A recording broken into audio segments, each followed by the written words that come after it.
Hello everybody, आज की इस वीडियो में मैं डिस्कस करने जा रहा हूँ बाउंड स्टेट डिफरेंट केसों में कैसे कैलकुलेट करते हैं। तो कुछ इंपॉर्टेंट फैक्ट्स हैं जो इस वीडियो में मैंने डिस्कस किए हैं, और ख़ास तौर से जो एमएससी एंट्रेंस एग्जामिनेशंस बीएचयू और जेएनयू डीयू और बाकी सेंट्रल यूनिवर्सिटी के स्टूडेंट्स और इवन दो गेट नेट पार्क जैसे फर के स्टूडेंट्स सभी के जो सिलेबस में ये टॉपिक रहता है और लगातार क्वेश्चंस आते हैं सिंपली इससे बाउंड स्टेट के। तो स्टूडेंटों की डिमांड को दृष्टिगत रखते हुए ये वीडियो है और मुझे उम्मीद है कि निश्चित तौर से सभी स्टूडेंटों को इनरिच करेगी। पोटेंशियल अगर दे रखा है एक पार्टिकल है मास m का और पोटेंशियल उसके ऊपर जो एक्ट कर रहा है Vx equal to minus V naught drag delta function x minus A minus V naught और drag delta function x plus A. V naught की वैल्यू ग्रेटर देन जीरो है, मीन्स वी नोट जो है वो positive है। तो इस case में पूछता है कि आप बताएं बाउंड स्टेट कितनी होंगी और कितनी इसके अंदर अनबाउंडेड स्टेट होंगी। तो बाउंडेड स्टेट जनरली पूछता है, तो बाउंडेड स्टेट कैलकुलेट करने के लिए हमें करना क्या होता है कि जो पार्टिकल है उसके हम पहले पार्टिकल का पोटेंशियल अप्लाई करते हैं श्रोडिंगर इक्वेशंस में, उसके बाद श्रोडिंगर इक्वेशंस का सॉल्यूशन हम ड्रॉ करते हैं और ड्रॉ करने के बाद में उसकी कर्व ट्रेसिंग करते हैं और कर्व ट्रेसिंग के बाद में हम इंपॉर्टेंट रिजल्ट ड्रॉ करते हैं। तो मैंने इंपॉर्टेंट रिजल्ट ड्रॉ किए हैं, पूरा काफ़ी लेंथी ये टॉपिक है, लेकिन मैंने ब्रीफ में रिजल्टों पर डिस्कशन दिया है। तो अगर वी नोट की वैल्यू कम है और H cut square upon 2ma means H cut square upon 2ma की वैल्यू ज़्यादा है वी नोट के मुकाबले, तो केवल वन बाउंड स्टेट एग्जिस्ट करेगी। तो सिंपली क्वेश्चन आता है, पोटेंशियल दे देता है और पूछता है, यहाँ पे कई बार क्वेश्चंस इस तरीक़ा से भी पूछता है, वी नोट की वैल्यू हमें बता देता है, मास बता देता है, पार्टिकल का ए बता देता है और फिर पूछता है कि बाउंड स्टेट कितनी होंगी। तो क्या है कि अगर हमारी वी नोट हमें पता है, एम पता है, ए पता है, तो H cut square upon 2ma की वैल्यू हम एवोल्यूट कर लेंगे और वी नोट की हमें क्वेश्चन में गिवन होगा तो देखेंगे कि ये जो वैल्यू है अगर H cut square upon 2ma V naught से ज़्यादा आ रहा है तो केवल वन बाउंड स्टेट एग्जिस्ट करेगी। बाउंड स्टेट बेसिकली वो स्टेट्स होती हैं जिनमें एनर्जी नेगेटिव होती है और एनर्जी नेगेटिव होने से पार्टिकल जो है वो स्टेबलाइज फील करता है, वो बाउंड स्टेट कहलाती हैं। अनबाउंडेड स्टेट वो स्टेट होती हैं जहाँ पे एनर्जी पॉजिटिव हो जाती है और पार्टिकल अपने आप को स्टेबलाइज फील नहीं करता। तो ये भी याद रखें। अगर वी नोट की value H cut square upon 2ma से इसका जस्ट रिवर्स है तो उस केस के अंदर टू बाउंड स्टेट एग्जिस्ट करती हैं। तो यहाँ पे याद रखें कि जो हमारा क्वेश्चन है इसी तरीक़ा से सिंपली पूछता है कि पोटेंशियल हमें बताता है, पूछता है कि कितनी जो बाउंड स्टेट होंगी। तो बाउंड स्टेट में इसमें केवल टू ही आंसर हमारे होते हैं, या तो वन बाउंड स्टेट या टू बाउंड स्टेट। ये दो डिफरेंट केसेज हैं। अगर H cut square upon 2ma V naught से बड़ा है तो वन बाउंड स्टेट हमें मार्क करना है। कई बार इस पर अप्लाइड क्वेश्चन ऐसे पूछेगा, ए और वी नोट और एम हमें देगा और पूछ लेगा। अगर ये फिर हम क्या करें, H cut square upon 2ma की वैल्यू कैलकुलेट कर लें, अगर वो वी नोट से ज़्यादा आती है तो वन बाउंड स्टेट मार्क करें, अगर वो वैल्यू वी नोट ज़्यादा आता है H cut square upon 2ma से तो टू बाउंड स्टेट मार्क करें। और बाकी इसमें हमें आंसर मार्क करने में याद ही रखना है, केवल टू ही इसमें आंसर मार्क करने होते हैं, या तो वन बाउंड स्टेट होगी या टू बाउंड स्टेट होंगी। और ये डिफरेंट केस हमें ऑलवेज रिमेंबर रखने। मैंने सोल्यूशन नहीं निकाला है इसका क्योंकि सोल्यूशन काफ़ी लेंथी और टीडियस होगा, तो आप रिजल्ट को ही याद रखें, आपका क्वेश्चन सॉल्व हो जाएगा।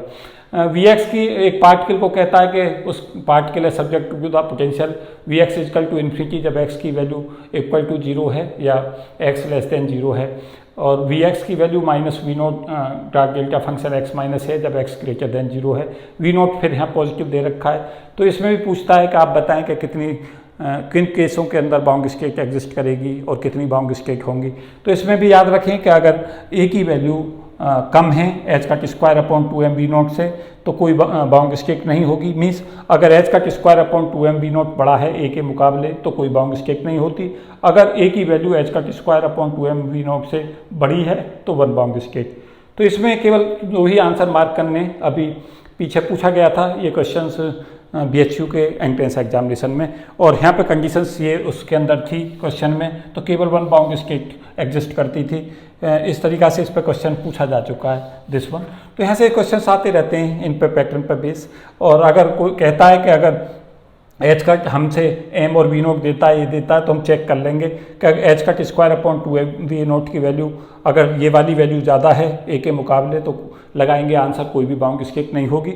और अगर ए बड़ा है एच का स्क्वायर अपॉन 2m से 1 बाउंड स्टेट। तो इसके केवल 2 ही आंसर होते हैं, या तो बाउंड स्टेट कोई भी नहीं होगी या केवल 1 होगी इस केस में। कई बार ऐसे भी क्वेश्चन पूछ सकता है कि डिफरेंट केसों में जो ये पोटेंशियल हमें डेल्टा पोटेंशियल दे रखा है इसको डिफाइन कर देता है और कहता है कि क्या क्या बाउंड स्टेट पॉसिबल हैं। तो उसके आंसर हमारे पास में इस तरीक़ा से होंगे, 1 बाउंड स्टेट और 2 बाउंड स्टेट डिफरेंट केसेज में हो सकती हैं, 2 और 3 हो सकती हैं, और साथ साथ ये भी कह सकता है नो बाउंड स्टेट और 1 बाउंड स्टेट हो सकती हैं, या 3 और 4 बाउंड स्टेट। तो हमें देख लें कि इसमें आंसर हमें केवल 2 ही एग्जिस्ट करेंगे, या तो कोई भी बाउंड नहीं होगी या केवल 1 बाउंड स्टेट होगी।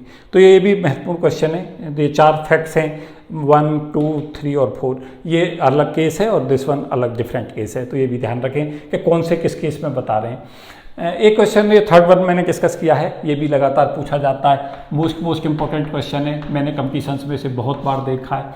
Vx की वैल्यू इन्फिनिटी है जब x लेस देन 0 है, इक्वल टू 0 है, Vx माइनस वी नॉट है जब x 0 और a के बीच है, और Vx 0 है जब x ग्रेटर देन और इक्वल टू a है। तो ये पोटेंशियल डिफाइन दे रखा है, और पोटेंशियल डिफाइन करने के बाद में कई बार तो इसमें पूछ लेता है कि सॉल्यूशन बताएं किस रीजन में क्या होगा। तो याद रखें जब भी पोटेंशियल इन्फिनिटी होता है इस रीजन के अंदर जो साई 1x होगा वो हमारा 0 होगा। इस रीजन में जहाँ पे Vx की वैल्यू माइनस वी नॉट है, x जब 0 और a के बीच है, तो सॉल्यूशन होगा a साइन k1x, और k1 स्क्वायर की वैल्यू होगी यहाँ 2m ब्रैकेट में V naught plus E upon H का स्क्वायर।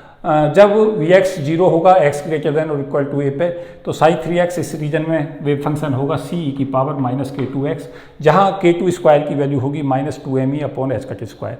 तो इसको ध्यान रखें, कई बार ये सॉल्यूशन भी पूछ लेता है कि पोटेंशियल हमें ये इस फॉर्म में डिफाइन कर देगा, और साई 1, साई 2 और साई 3 हमसे पूछ लेता है। तो ये याद रखें, और सॉल्व करने का तरीका वही होता है इनमें कि श्रोडिंगर इक्वेशंस लिख लें टाइम इंडिपेंडेंट, और श्रोडिंगर इक्वेशंस टाइम इंडिपेंडेंट में जो साई 1, साई 2, साई 3 हैं वो रख दें, और जो पोटेंशियल डिफाइन कर रखा है जिस रीजन में उसकी वैल्यू को रख दें।